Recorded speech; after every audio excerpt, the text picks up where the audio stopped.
Halo semuanya teman-teman, ketemu lagi dengan Roy di sini. Di video kali ini saya membuat sebuah video singkat ya mengenai saham-saham yang di earning season ya, kuartal 3 tahun 2022 kinerjanya itu top gitu ya, top performa lah. Jadi kita pilih di sini ada 6 saham yang akan dibahas, dan meskipun masih ada beberapa emiten yang belum melaporkan, saya rasa cukup lah ya. Dari gambarannya kita bisa melihat ya saham-saham ini nih yang kinerjanya cukup oke gitu ya untuk bisa kita jadiin watchlist. Oke, sebelum lanjut teman-teman jangan lupa untuk subscribe dulu di channel ini, tekan loncengnya supaya nggak ketinggalan juga. Disclaimer on dulu bahwa di sini adalah pandangan pribadi untuk keperluan investasi, tidak ada ajakan jual beli maupun menjatuhkan stakeholders tertentu gitu ya. Oke, kita mulai materi ini dengan sedikit ini ya, slide bahwa mengapa sih momentum setiap kuartal itu penting, terutama buat kita sebagai investor gitu ya. Yang pertama, kita mau memastikan bahwa kinerja perusahaan yang berarti sudah di dalam portofolio kita atau incaran kita gitu ya, itu kinerjanya on track atau enggak gitu ya. On track itu berarti teman-teman berharap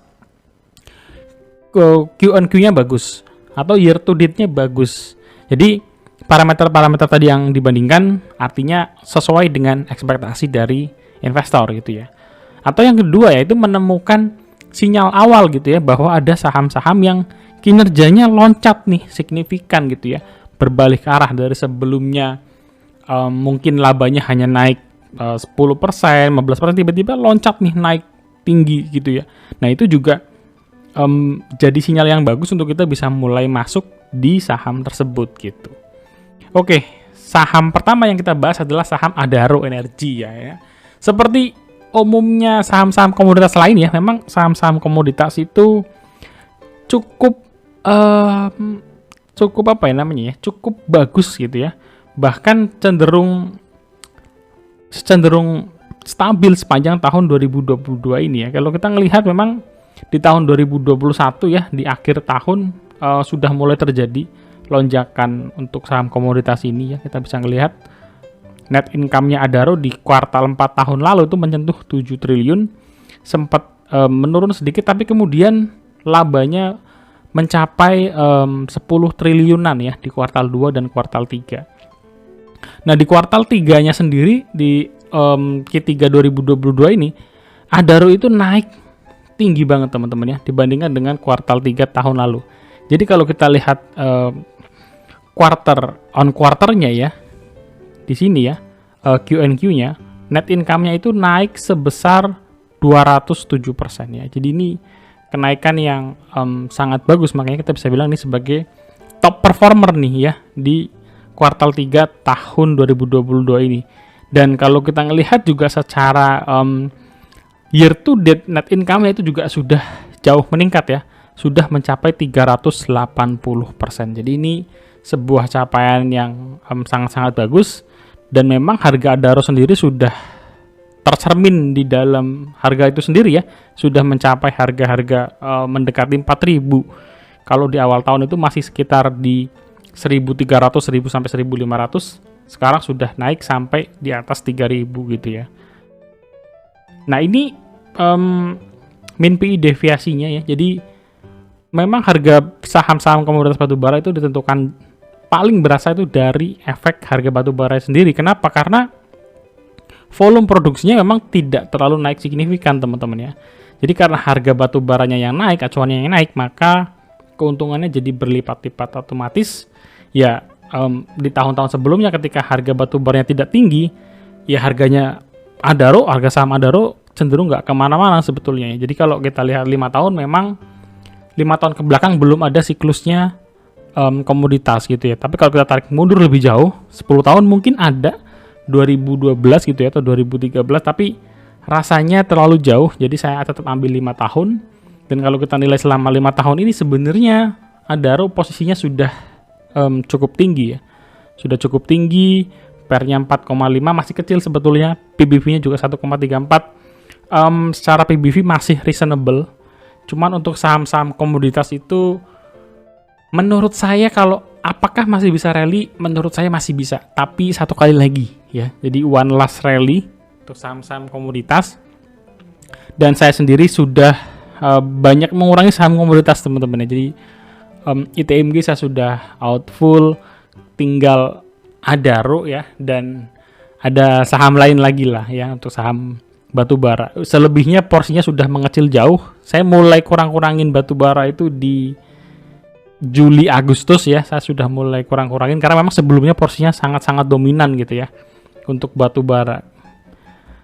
Saham kedua yang performanya bagus juga masih dari batu bara ya, yaitu ITMG. Bahkan ITMG ini mencatatkan pendapatan net kuartal 3-nya itu yang tertinggi sepanjang masa teman-teman ya, 6,7 triliun. Jadi dia mencapai all time high kinerja di level quarter. Ini tentu saja nggak main-main ya, karena memang ITMG sendiri di samping pasarnya ekspor, dia ini adalah salah satu pemegang penghasil batu bara dengan kalori tertinggi teman-teman di Indonesia. Jadi nggak heran dia bisa mencapai kinerja yang sangat-sangat luar biasa. Net income-nya ya, Q-on-Q-nya naik 210%, year to date-nya sudah naik 250%. Jadi ini capaian yang fantastis juga ya untuk ITMG. Bagaimana dengan harganya? Sama dengan ADRO ya. Jadi rata-rata saham komoditas menurut saya sudah di titik tingginya ya. Risikonya cukup besar kalau teman-teman baru pingin masuk. Karena harganya sudah cukup tinggi gitu ya. Kalau misalnya terkoreksi, takutnya teman-teman bisa kena mental nanti gitu ya. Tapi kalau teman-teman punya dari akhir tahun lalu gitu ya, akhir tahun lalu tuh mungkin di sini ya, di 20 ribuan lah ya, 20 ribuan ya masih oke, masih bisa menikmati gelombangnya gitu ya. Tapi kalau baru masuk, merasa-rasanya menurut saya resikonya sudah cukup besar. Meskipun balik lagi ya, PER-nya masih kecil dan PBV-nya juga masih PBV yang masuk akal gitu ya. Tapi memang yang jadi pertanyaan soal coal ini adalah sampai kapan harganya bisa terus panas gitu ya. Sekarang sudah di kisaran 350, banyak yang memprediksi bisa mencapai 500, tapi kebutuhan akan energi itu permasalahan semua negara gitu ya. Jadi banyak negara juga berusaha menekan supaya coal itu harganya bisa turun, dan kalau ternyata nanti turun, otomatis memang harga sahamnya juga akan terkerek turun lagi gitu ya, seiring dengan harga acuannya yang menurun. Kenapa? Karena kalau harga acuan batu baranya menurun, otomatis pendapatannya juga akan turun gitu ya. Dan memang kalau turun ya, sebenarnya siklus batu bara ini menurut saya masih cukup lama untuk diselesaikan gitu. Tapi untuk bisa naik lebih tinggi lagi gitu sampai 500, 600 kayaknya kok terlalu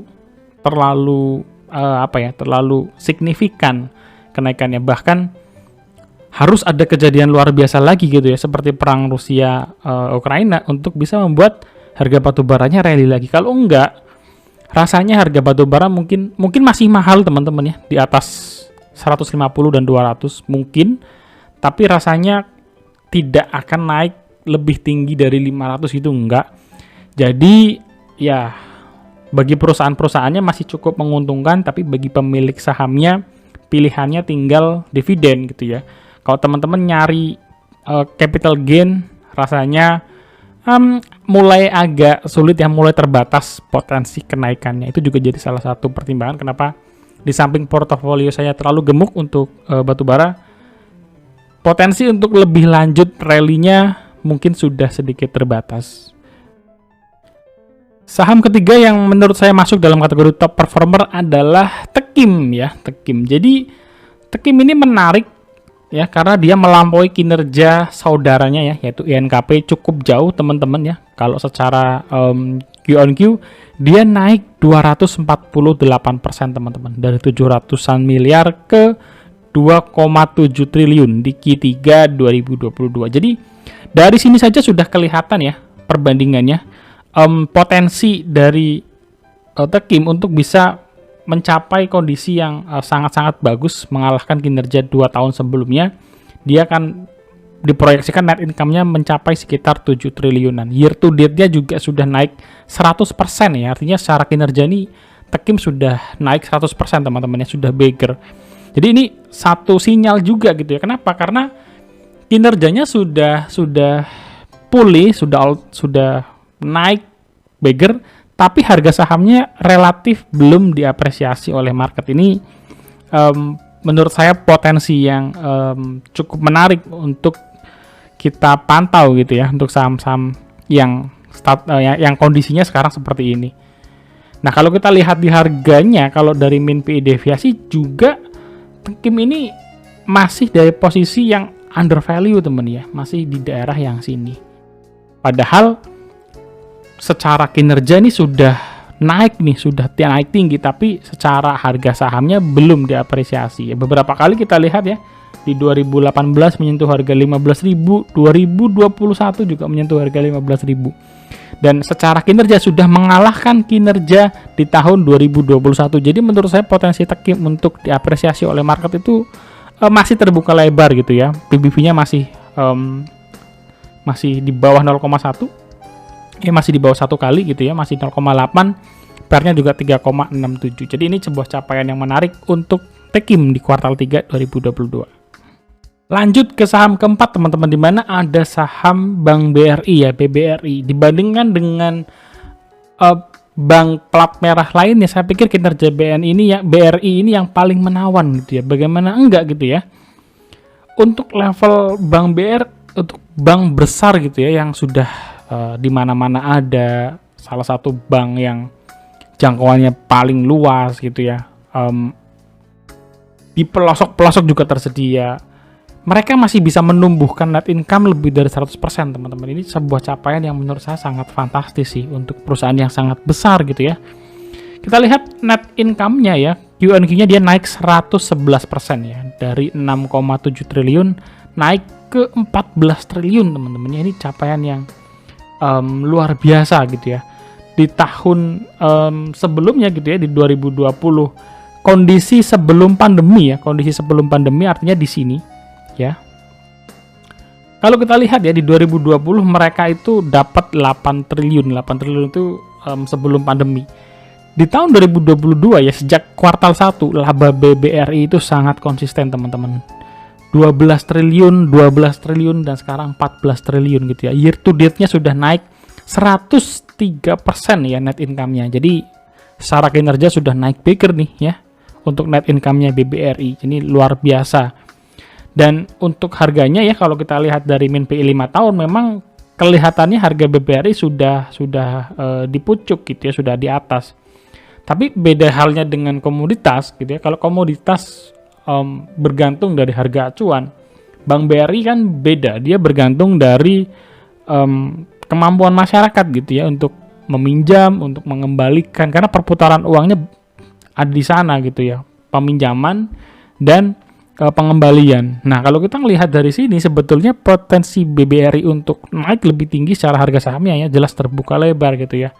Menurut saya sih kalau di akhir tahun atau awal tahun menuju 5.000 BBRI dengan kinerja seperti ini sangat-sangat wajar gitu ya, sangat-sangat wajar bisa menembus angka itu, karena di bank lainnya gitu ya, BMRI, BBNI juga sudah cukup rally naik tinggi ya. Tapi kalau BBRI dari harga 4.000-an di awal tahun, sekarang baru 4.700 ya, baru naik sekitar ya 15%-an ya. Sementara BMRI dan BNI itu kayaknya udah naik lebih dari 30% gitu ya. Jadi menurut saya BBRI secara harga saham sedikit tertinggal dari kompetitornya, tapi kalau kinerjanya jelas lebih bagus gitu ya.